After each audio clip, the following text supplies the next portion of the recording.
सभी को मेरा नमस्कार। मैं ग्राम आशारोही से हूँ। मेरा नाम महेंद्र घोर है। अभी वर्तमान में मैं कृषि की ही पढ़ाई कर रहा हूँ।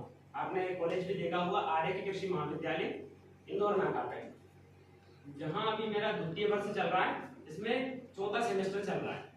अब एग्रीकल्चर से मेरा काफी लगाव रहा है, इसलिए मैं एग्रीकल्चर में हमेशा कुछ ना कुछ करता रहता हूँ, जिससे कि पढ़ाई तो यहाँ पे है लेकिन काम तो यहाँ आना चाहिए कि वो ज्ञान किस काम का जो किसी के काम ना आए।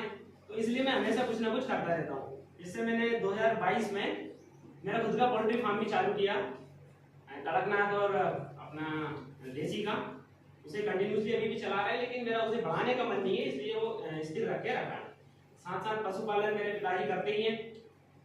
और अभी मैं काफी दिनों से एजोला पिछले 7-8 महीने से उस पर ट्रायल कर रहा था कि हो पाएगा या नहीं हो पाएगा, जिसे हम पशु चारे के लिए उपयोग कर सकते हैं और हम इसका उपयोग कर सकते हैं मुर्गी पालन में, बकरी पालन में, इन सब चीजों में उपयोग हो जाता है। इसके सबसे बड़ा फायदा यह है, इसमें नाइट्रोजन की काफी अच्छी मात्रा होती है, जिससे कि जो प्रोटीन है वो हम दूसरी चीजों से लेते हैं, जो पशुओं को जरूरत पड़ती है वो उससे मिल जाए।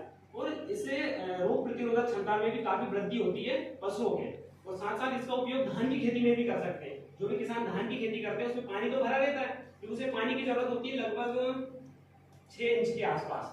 तो पानी में अगर आप जैसे उसका कल्चर डालेंगे तो इतनी रैपिडली ग्रोथ करता है, इतनी जल्दी उसकी बर्बाद होती है कि देखते देखते वो पूरे खेत में फैल जाएगा। और जब आप उसकी धान की कटाई करते हैं, इसके बाद वो बायोमास के रूप में काम करेगा, यानी कि आपका जो मिट्टी है वो भुरभुरी बनेगी, क्योंकि वो इतना बारीक रहता है, छोटा सा रहता है, जिससे कि अपना उत्पादन तो बढ़ेगा और आपको यूरिया का उपयोग भी कम करना पड़ेगा। लगभग 30 से 40 किलो के आसपास 1 हेक्टेयर में यूरिया कम डालना पड़ेगा, तो उससे ये फायदा हो जाता है।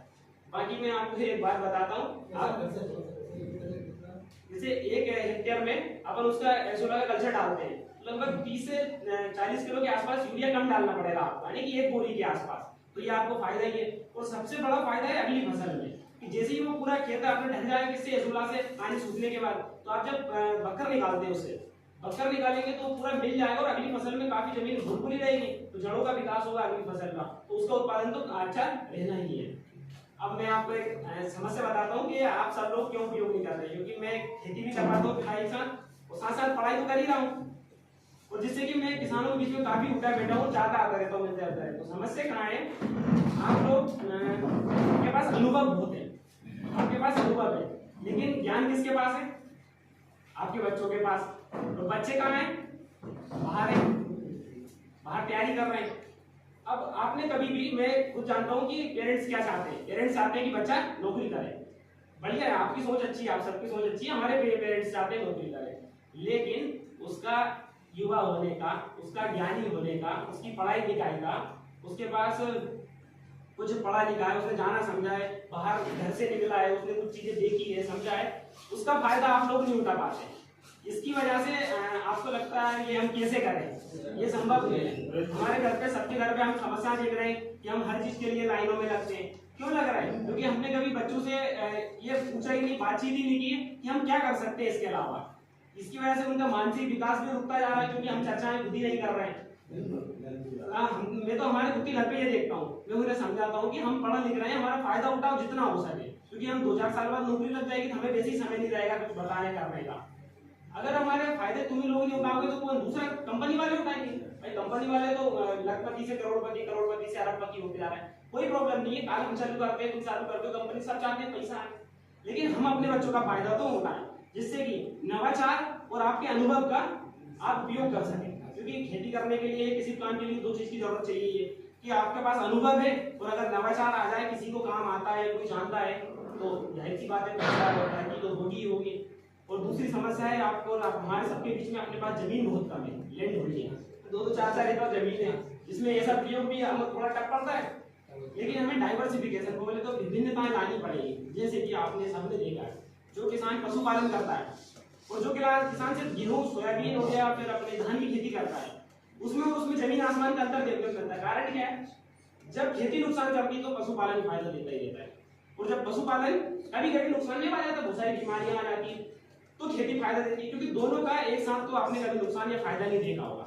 और बहुत सारे किसान बागवानी भी करते हैं, यानी कुछ फल के पेड़ लगा के रखे, कुछ सब्जियों के पेड़ लगा रखे अपने लिए, स्वयं के लिए, अब जो बाजार पे निर्भरता है, इसके लिए अब हम सब सब्जियां भी खाते हैं, बच्चों को घर भी चाहिए, बड़ों को भी चाहिए, बीमार व्यक्ति उसे चाहिए, तो हम कहाँ से ले रहे हैं? बाजार से ले रहे हैं। मिनिमम हर घर का खर्चा लगभग 1000 रुपए के आसपास सब्जियां की है। इससे कम तो हो ही नहीं सकता किसी घर आए।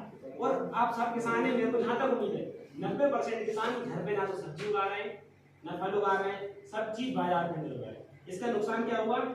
अपना सारा पैसा उनके पास जा रहा है, बाजार के पास, व्यवसायियों के पास। किसी किसान ने जैसे 10% नहीं हुआ, जो उगा रहा है ना, वो किसके पास पहुंचा रहे हैं अपना माल?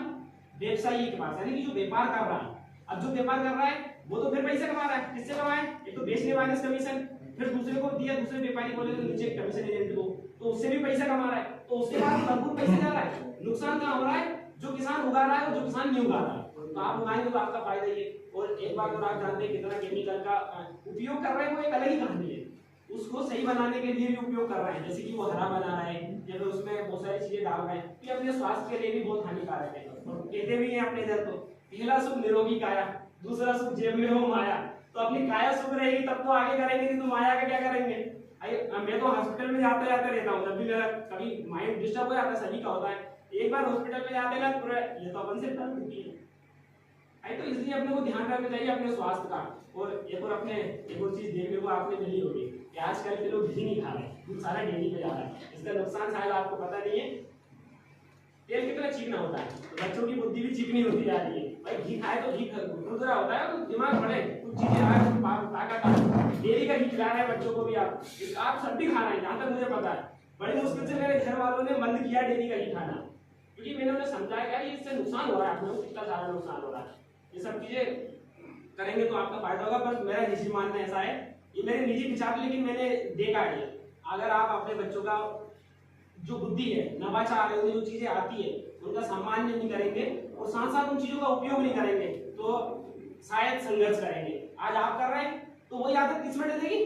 बच्चों में डलेगी। तो वो कल उनके बच्चों बात नहीं मानेंगे, तो फिर कल वो भी संघर्ष करेंगे। तो ये संघर्ष चलता रहेगा। और जो लोग ऊपर बैठ के मतलब मजे ले रहे हैं, ये बात सीधी सी बात है, सब लोग मजे ले रहे हैं जो ऊपर है। ऊपरी पायदान के लोगों को ज्यादा मतलब नहीं होता कि क्या हो रहा है, क्या चल रहा है। अभी हम लोग के पास